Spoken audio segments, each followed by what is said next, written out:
knew it was coming. And I'm totally fine with it because what they're saying is we believe in our defense, and we also don't want to make mistakes. We don't need deep in our end, Jalen gets sacked or the ball gets batted or there's an interception, and that puts them back in the game. They have a punter that can boom the ball, although the return guy for the Bucs yesterday was really good. But they're definitely like you could make the case they're not playing to. I think Jalen said it after the Rams game. Like you got to play to win, you can't play not to lose. And I do feel like a lot of times they're playing not to lose when they get that lead. Yep. And one Phillies note, I think the Dodgers should take the Reds unless you get that really hot team right now thing, and then we will match up well with our pitching against the Dodgers because they won't be able to, unless they sweep out the Reds in 2 games, they won't really be able to set up their rotation so well. So Sanchez Nola games 1 and 2 sounds pretty good to me. All right, Mike. Appreciate it, buddy. Good to talk to you. Not Nola game 2. Whoa. No. Nola game 4 of the next series? Yeah, the CS. I don't need him in the DS. You only need 3 starters in the DS. 3 lefties for me. I'm all good. Yeah. Thanks. No. And by the way, I'm fine with Nola being that 4 starter. He has the experience. Your expectations have to be go 4 or 5 innings. Walker Buehler's been pretty good since they signed him. He's looked good, but you're still not starting him over Aaron Nola. No, and we can have the debate and have the back and forth over it, but think about the way Rob Thompson manages and what he always values. The veteran presence of Nola, the guy who's been in that clubhouse before, I have a hard time believing Thompson's going to be like in a 4th game of a CSB. No, Nola, we're still not going to call upon you. He's going to go with this guy. No, it's a lock. Yeah. He's important to the organization. They signed him. That is an owner signing. I don't believe Dave Dombrowski was the one that said, no, we got to give him the extra years and the extra money. That's John Middleton saying, we drafted him. It's been one of our best draft picks ever. He's one of our best pitchers that we've ever drafted. I'm not going to let him go to the Braves. And it's going to end up costing him. It is. I mean, it's already not good. It's going to cost you Ranger Suarez, but still, that's an easy decision to put him there. All right, are we up against it here? All right, so Ray Dunn feels differently about the A.J. Brown conversation than I do. So we're going to get into that a little bit on the other side. 610-632-0975. There's been some pushback on the text line as well. We'll hear about that, and we'll hear about Jalen Hurts also talking about how it was a great win. That's all coming up. It's Middays with Marks, 97.5 The Fanatic. Now on 97.5 The Fanatic Sports Update. 4-0. I'm Ray Dunn with this Fanatic Sports Update. The Eagles look primed to cruise to a 4th straight victory to open the season, leading 24-6 at the half in Tampa Bay yesterday. They proceeded then not to complete a single pass in the second half, allowed 2 70-plus yard touchdowns, yet they found a way again to win. Despite all that, improved to 4-0 with a 31-25 victory over the Buccaneers. Postgame, Nick Sirianni addressed the second half struggles. We didn't coach well enough. We didn't play well enough in the second half. We were able to hang on for the win because the defense was able to get us some turnovers. Second half, I'm not sure any of us played or coached to our standard there on offense. That first half is about as good as you can play. Sirianni will address the media again today at 3:15. We'll carry it live for you on Unfiltered. The Phillies took 2 of 3 from Twins over the weekend and finished with the 2nd seed. They play the winners of the Dodgers and the Reds in the NLDS, which starts Saturday at Citizens Bank Park. The Mets, who once possessed the best record of baseball in June, missed the postseason. This update is brought to you by Rapid Radios. Rapid Radios instant push talk walkie-talkies with nationwide LTE coverage. For a limited time, get 60% off and free UPS shipping at rapidradios.com. Use code RADIO for an extra 5% off. I'm Ray Dunn, your home for the Sixers, Flyers, and Union. 97.5 The Fanatic, 97.5thefanatic.com. The Philadelphia Flyers, full of youth, energy, and determination. Is this the season they skate their way back into the playoffs? Find out right here all season long. This is your radio home for Flyers hockey. 97.5 The Fanatic and 97.5thefanatic.com. I'm Gary Barbera. I'm Gary Barbera. And we approve this message. Bye-bye, free money. What? Sayonara, $7,500. I'm not kidding. A huge $7,500 federal auto credit. Goodbye. Ends midnight, September 30th. Oh, mama. This is your last chance at a monster selection of Barbera vehicles with every rebate and incentive. Hello. Including the gigantic $7,500 from the Fed. Chiefs. This is the real Barbera license to steal. Right, Birds Coach Nick? It's a stud. Try that again. Boy, again. That's better. Barbera. Philadelphia's Credit Connection. Hi, I'm Gary Barbera. Bye-bye, free money? That $7,500 from the feds is going. This is your last chance. Boy, I guess. So use it or lose it today at Barbera's on the Boulevard. Get your butt to Barbera. Save a bucket a buck. An extra $7,500 before the government pulls the plug. Bye-bye, free money. Yo! Tell him, Coach. It's a stud. Yeah, we know. Do the thing, Coach Nick. This is Coach Sirianni. Is Barbera the best? Boy, I guess. Go Birds! Tomorrow, some of us will wake up and it will be our last day on this earth. It will be unexpected and without warning. Each year, 250,000 people will die from medical malpractice, the third leading cause of death in America. 43,000 will die in a car or truck crash. 6,000 will die working on the job. I'm John Morgan of Morgan & Morgan, and we represent many of these families. It's awful.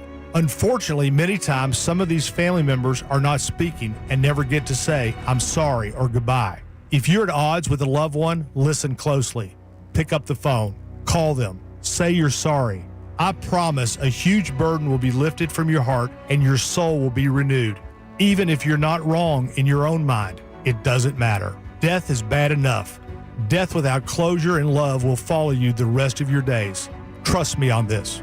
Morgan & Morgan. Injured? Dial # law or visit forthepeople.com for an office near you.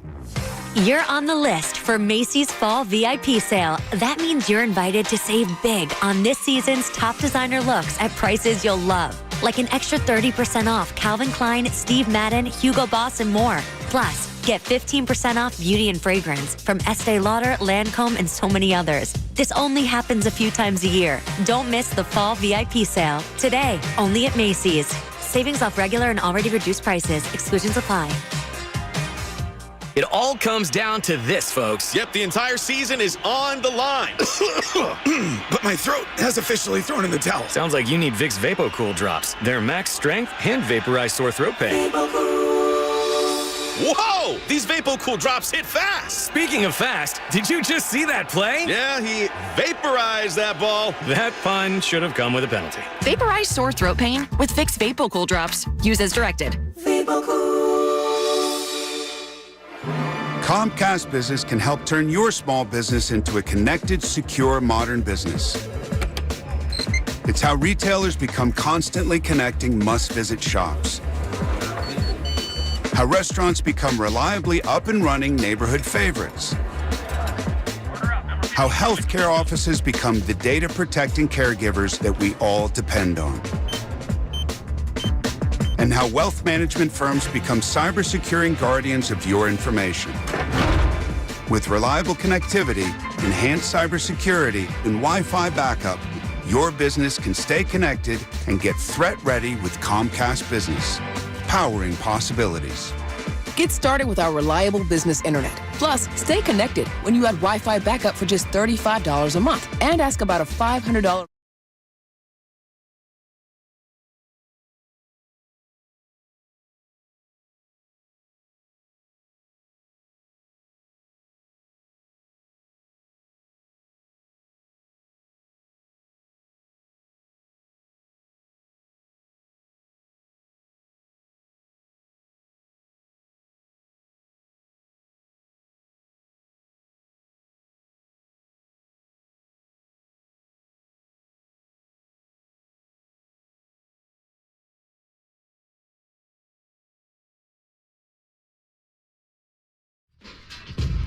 All right, we're back. Middays with Marks. 97.5, The Fanatic. You can watch on YouTube, subscribe, like. And a lot of people ask me, maybe some of the older people on our demo ask me, well, I'm out of town. How do I listen to 97.5 The Fanatic? Well, I'm like, well, you got to download the 97.5 The Fanatic app. And you can listen. Everything's right there. You can read all of our great articles on the website. I hear 97.5thefanatic.com. Of course, that exists, right, Don? But also That's the app. true. The app is where you want to go. The Fanatic app. You get our podcasts. It's fantastic. Read our content. Listen live. It has everything. You want to voice a promo for it right now? Sure. All Yeah, right. sure. So I think I just did, though. Yeah, get 97.5 The Fanatic. Get the app. You can listen wherever you go. Because I always like getting in the car and listening to it in the car. But now, when I get home, and this isn't anything new, but, you go to Alexa and you say, Alexa, play 97.5 The Fanatic. Boom! My Right there. favorite thing about getting to my parents' house, I see it just sitting there on the little graphics, popping up on the smart screen. It's nice. Do you not have an Alexa at your apartment? No, not really. Not really? No, I don't really need the smart speaker. I know what I need. I got my phone right here. My phone's a radio. Would you like a smart speaker? I probably have like 50 Echoes at home because they give them to you for free. Why not? I'll take one. You want an Echo? Yeah, let's do it.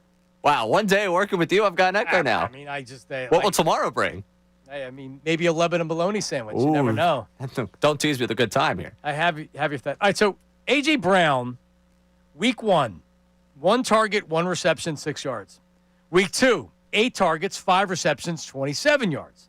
Week 3, and this was the big breakout week in the second half, 6 receptions, 109 yards, 1 touchdown, 10 targets. And that's where he kind of took over, right? Like, this wasn't, oh, man, Jalen was throwing the ball great or whatever. This was, A.J. Brown was not going to be denied. And then yesterday they tried the same thing in the second half, and it just wasn't working. It felt like they were forcing it. 9 targets, 2 receptions, 7 yards. He had the tweet after the game, the Bible verse. You obviously would rather that any player or anybody is a part of an organization doesn't say anything, you keep everything internal. But his way of dealing with struggles that he's having with the passing offense early in the season is by putting it out there. I don't really care. If there's a problem in the locker room and he's causing a problem in the locker room, guess what's going to happen? The Eagles aren't going to win squat. Because you cannot have internal turmoil where everybody's not pulling in the same direction and win a Super Bowl like they did last year. In 2023, for everybody that thinks that was about the X's and O's, man, that was about the Jimmies and the Joes as much as the X's and O's. Because there was obviously, you don't go from being the Super Bowl favorite to your season completely falling apart and getting smoked by the Tampa Bay Buccaneers in the wild card round. There was stuff that was going on internally. And that's everything that I heard. And I had heard that AJ and Jalen's relationship was not great at that time. Where is it right now? Man, I don't know. But the team's 4-0. And if AJ Brown needs to put a tweet out and didn't speak to reporters after the game, that's what he needs to do. That's what he needs to do. And the team's 4-0 and they just come off the Super Bowl. They start losing games, we'll worry more about that stuff. But I'm not worried right now, right now. And it's not so much a worry thing, but I get so annoyed in this way if he handles it because he will always go back to the fact, whenever he talks about dealing with the media, and I'm talking about A.J. Brown here, he'll mention, I was a journalism major at Ole Miss. I was a journalism major. I understand how it works. I understand what the media, how it works, what they're trying to do, what they're trying to get from me. If you understand this, don't you realize that by you putting out something cryptic means that everyone's going to be rushing to figure out what exactly it means? Don't you realize that that is what this is going to end up becoming? That we're going to be like, well, is he talking about Patullo? He's talking about Jalen Hurts. Is he talking about Sirianni? Well, who is he talking about here? That is going to be the way this goes. It was the question he answered. We played it for you earlier in the show where he's saying that's always a setup question, asking about the passing game. It doesn't have to be a setup question. There are ways to answer these questions. There's a reason there's pressers that we listen to and we're like, wow, that was 15 minutes of nothing. You can give nothing. You can do nothing. Nothing is okay. A show about nothing is a good show when it comes to being upset with the passing game. I don't need you to be getting cryptic on Twitter. That's the thing that drives me nuts. He says he knows this, yet he plays right into it. Yeah, if you remember last time where he said it was the passing game, and then what happened? Now your teammates get asked questions. Yep. So it's not just about you, because he can come out whenever he speaks to the media next, and he can say, I was just tweeting out a Bible verse. Like, that wasn't anything about the offense. And he can just lie or, like, whatever. Right? I don't even know if he's lying. Who knows, right? Right. Who knows what the true intent is? But when you put that out there, it certainly looks like that it's because of his frustrations in what's happening with the offense, right? But now, then Brandon Graham got asked, and then Brandon Graham said they're not friends anymore. I mean, do you think Brandon just made that up? Because then now Brandon has to backtrack, and he feels bad. He's got to come out and say, no, like, I actually didn't know. They're fine. And it's like, all right, are they really fine, right? So it puts your teammates in spots now. Anybody that's doing any media, the guys that have radio shows, the guys that are now going to be asked questions, what do you think they're going to be asked about? They're going to be asked about this. And now they have to worry about answering the question properly. Otherwise, you can create a whole bleep storm even more. We're going to write about the passing game. We're going to talk about the passing game. We're going to break it down all week long. That's the nature of the market that you play in. We care about it. We don't need to talk about A.J. Brown's specific spin on it. The question shouldn't be, Devontae, A.J. tweeted out something cryptically this week about the passing game. do you guys in that wide receiver room feel about that right now? It should just be, Devontae, how do you assess the passing game right now? Because you're going for two different stories there. And people this week, I can guarantee you, the fan base, there's fans that are listening right now, they're going to be sitting there like, oh, here it is, another media guy trying to stir something up. I didn't try and start this. He tweeted it. He did. That's the problem. That story exists because of his actions. He did. He should be annoyed. The passing game has not been good enough, but the way you go about voicing it generates the next story. I guess I just look at it that when you have a wide receiver like A.J. Brown and the nature of the position, you're going to get collateral damage when stuff like this happens, right? And A.J. Brown, Devontae Smith, I'm telling you think Devontae Smith's happy with the state of the Eagles passing offense? I would bet money that he is unhappy with it, right? He's able to deal with it. Devontae Smith doesn't say a whole lot. He really is like he's a Slim Reaper. He is a silent assassin. Like like I love that dude. I love Devontae. That's how I want all my players to act, right? Like nothing but business. Like he's trying to get you. He's trying to shank you. He's trying to beat you. AJ's a different person. AJ's the one reading the book on the sideline. So if you're going to eat up AJ reading a book on the sideline, a philosophy book on the sideline that helps you get through tough times or helps calm you down during the game, this is the kind of crap you're going to get. It just is. His personality is like a lot of wide receivers in the NFL. When you're 4-0 and you're complaining because you're not getting the stats, everybody's going to look at it and say that's selfish, right? If you complain. So what does he do? He doesn't talk to the media where he obviously would have said something he probably would have regretted, and he's able to get it off his chest with this. So what you now have to hope for is that he gets over it and he's able to answer questions without worrying about it. Nick Sirianni's not going to fall into this trap. He's going to be fine. He's not going to give you crap. He's not going to give you anything. Oh, it's going to be a 2-minute diatribe about the time that A.J. Brown showed up to his kid's Little League game. I mean, it's going to be the longest answer in the world to try and tell you how much she loves him as a person. By the time he's done the answer, you're going to ask, but you're going to be tapping out. Like, what are we even talking about anymore? What was the question? Nick Sirianni has an unbelievable knack of talking in circles for so long that you don't even remember what the question was asking. We just want it to be over. And he does it in the presser where he gets into a diatribe and then it's like, actually, Zach, what were you asking again? He has no idea. He has no idea he's just saying what he wants to say. Are we on the air during his press conference midweek? Midweek, yes. We have Wednesday and Friday. He is at the podium while we're on the air. Yeah? Yeah. All right. Mm-hmm. I don't know how I feel about that. Like, I would like to hear his answer on what he has to say about A.J. Brown. But for the most part, he's giving you a nothing burger every time he goes there. No, the only good presser is Fangio. Yeah, Fangio's a good presser. Doug, especially his last year, he was so good. Every week he was giving you something else and something else. The whole Brett Favre thing where, Brett Favre said that you should be starting Nick Foles instead of Carson Wentz, and he wouldn't have Wentz's back. Oh, that was so much fun. We need Doug back to handle these press conferences. Can Doug just do the press conferences and speak like he's Nick Sirianni so he can give us something? Because Nick's become very good. From that first press conference you had with Nick Sirianni where he was a deer in the headlights, and it was difficult to watch, and we made fun of him, and we had drops and everything else, to where he is right now where he has great command over the press conferences, Nick Sirianni does. So, we all fertilize. And you know what? That was the fertilizing. That wasn't the introductory press conference. That was after I think the Raiders lost. They were 2-5. Right. And he talked about watering the flowers and fertilizing. And he got made fun of. He got clowned big time. Because I was working. I'm the dumbest coach in the world. I was doing the Brandon Graham show at the time. And I remember he said it on the air, but I know that off the air, the players felt a certain way about how bad he was getting clowned by everybody. Because they got the message. And they understood what he was saying, and to us, it was like, well, this idiot, they're 2-5, and this idiot's talking about fertilizing and watering flowers. It's the hand motions, too. He's trying to show you the flowers as he's doing it. But the message ended up getting through to the players because everybody was against them.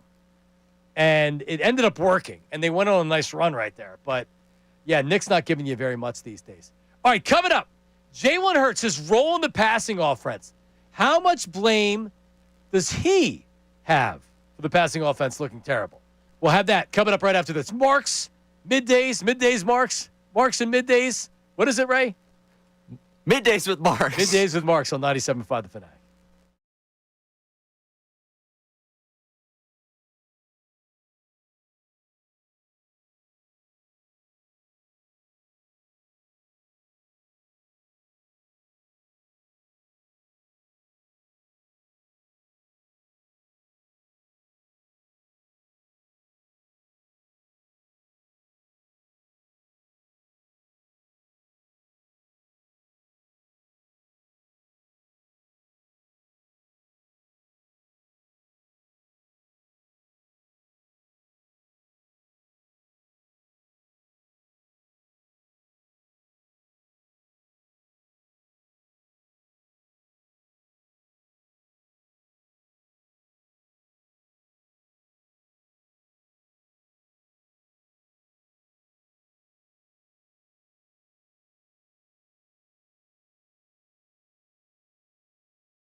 This has been a challenging environment to play in and a really good opponent for us over the years. And I'm just proud of the way that we competed.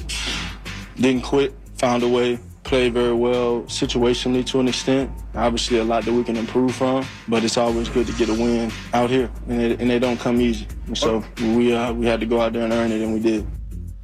Jalen Hurts after the game. Middays with Marks. Coming up, Unfiltered with Colarulo, Ricky Bowe.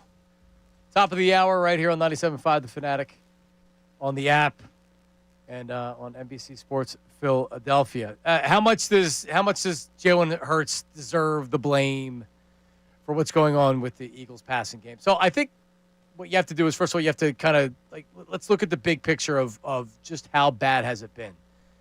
How bad has it been?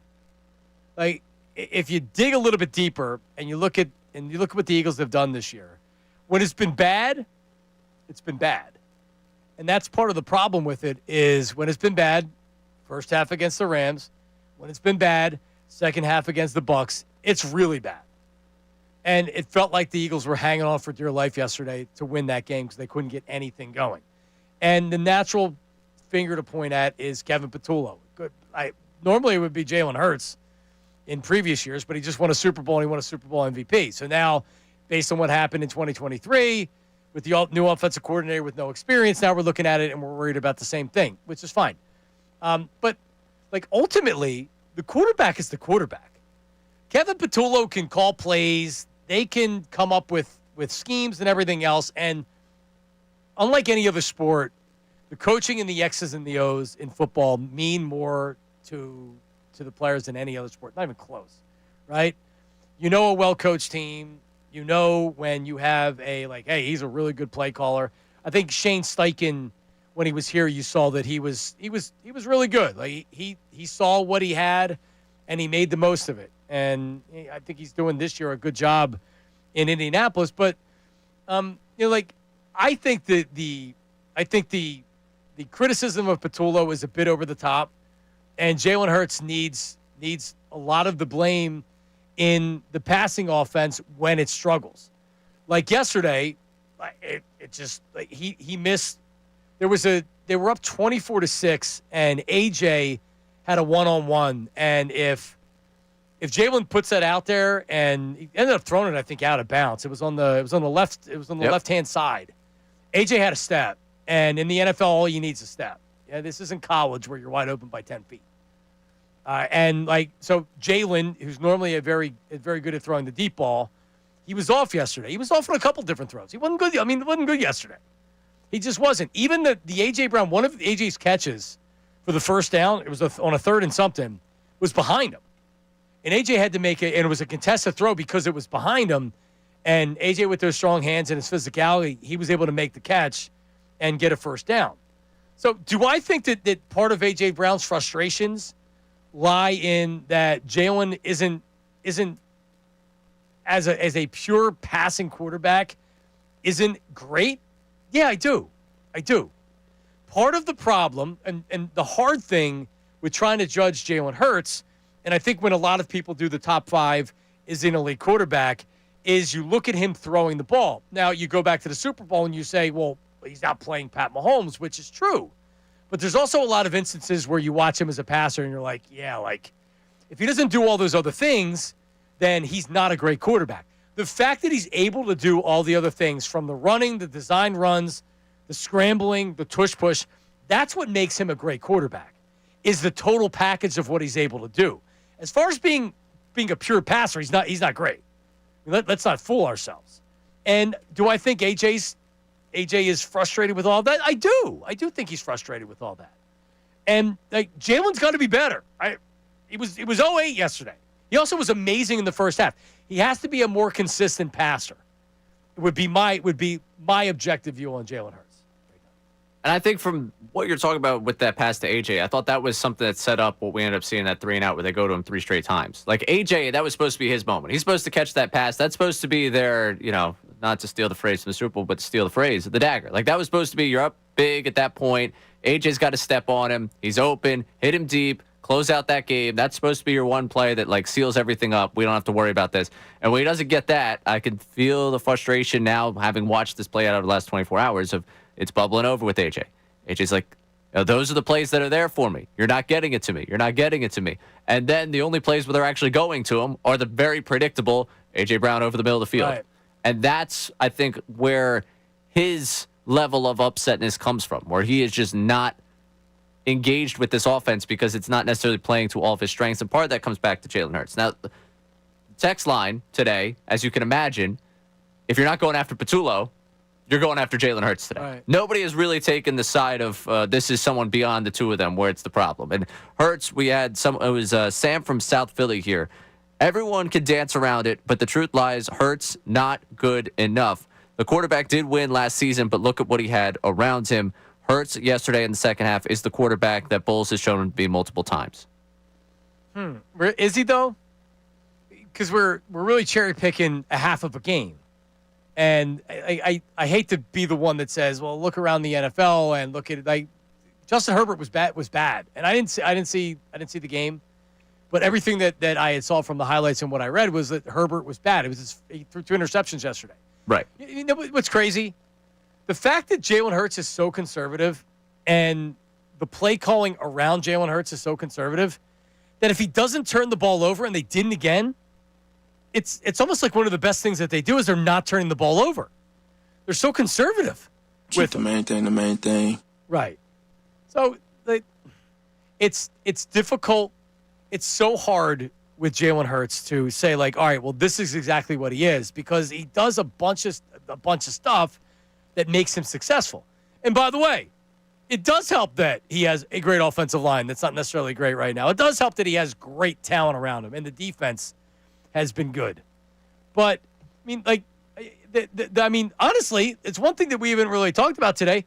They're not getting to the quarterback all that great this year. I know Baker Mayfield made some really nice plays with his feet to set some other things up, but this pass rush is a hell of a lot more concerning than a lot of other things I'm worried about with the team. And it's a combination of those two things, too. They're not getting after the quarterback, and then you sit there and say it's either Adoree Jackson, Keely Ringo, or Ja'Cory Bennett on the other side of the field from Quinyon Mitchell. And that was one of the most mind-numbingly stupid things I think that the Buccaneers came out and did yesterday was, let's just keep throwing it to Quinyon's side. Keely Ringo was literally demoted throughout all of August to the point where they bring someone in, and he's out of the competition that he started as the front runner for. And you're like, you know what?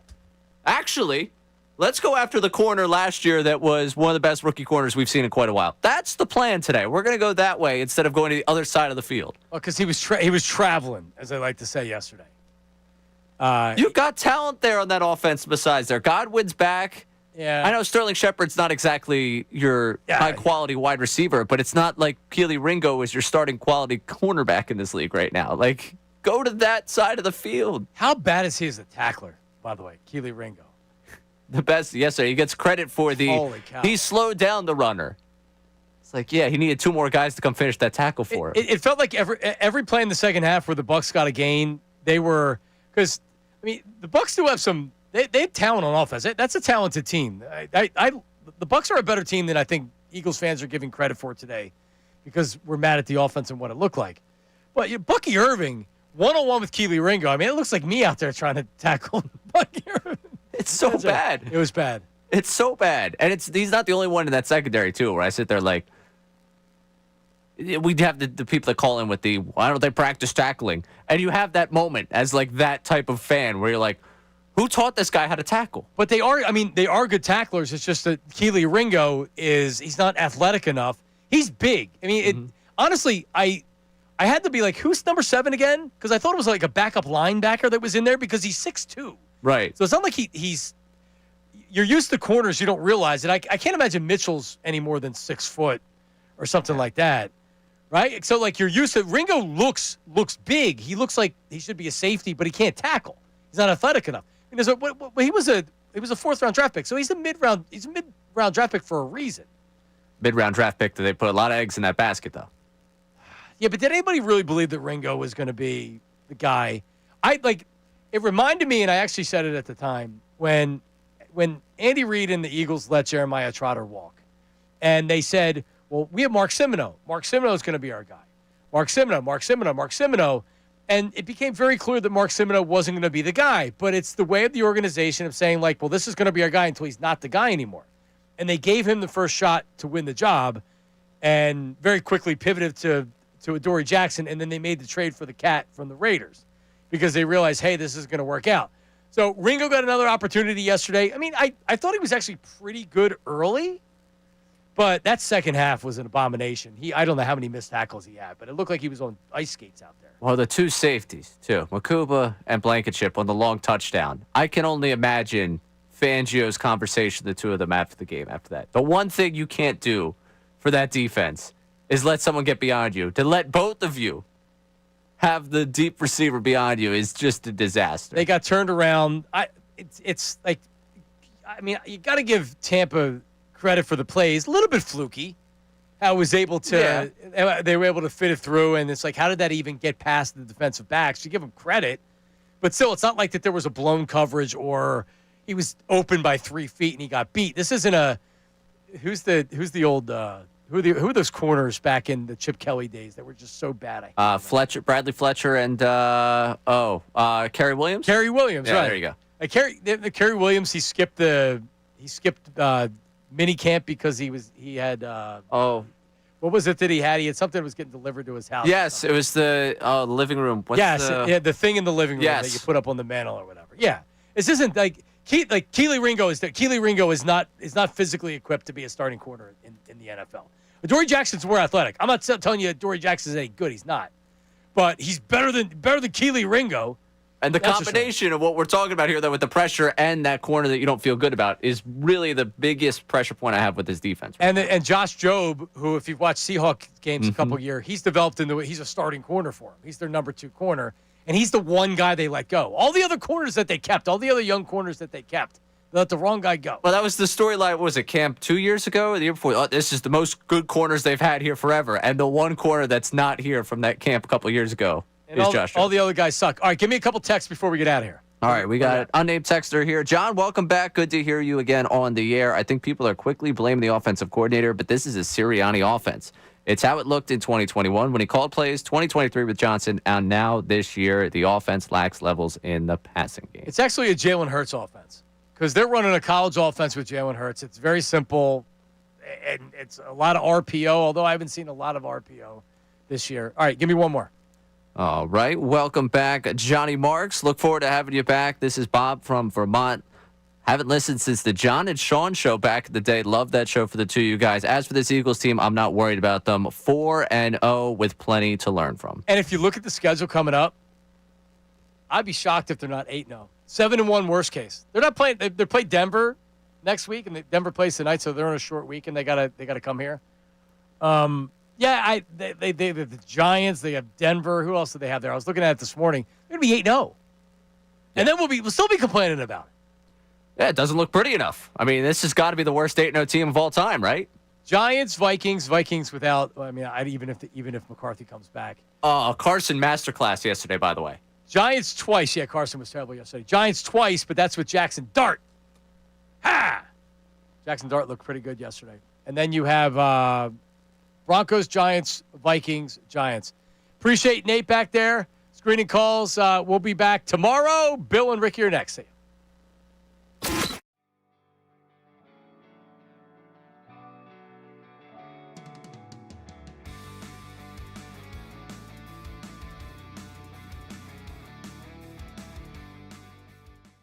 So you put out a tweet after the game that I thought perfectly sort of sums up this game. And I would like you to read it. It's about the boos and the cheers. Yeah. Because yesterday was a game where it was a tale of two halves. Because I was waiting for this to come out from people because you always get those people that'll live. And there was only one jabroni on Twitter last night that was trying to do it.